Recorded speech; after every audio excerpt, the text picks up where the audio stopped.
WHO, world health organisation, आलमी इदारा सेहत,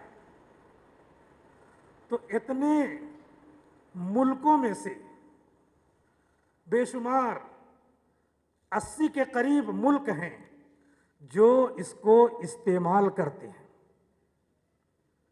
और चंद अहबाब ने इसको मिल करके पेश कर दिया और सारे लोगों के लिए फायदे की चीज हो गई।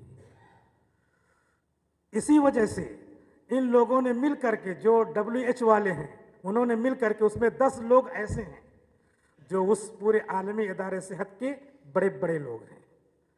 अब बड़े बड़े लोग उसमें ज़्यादा यहूदी हैं। उन्हीं 10 लोगों ने पूरी दुनिया की एक कमांड सवाल रखी है।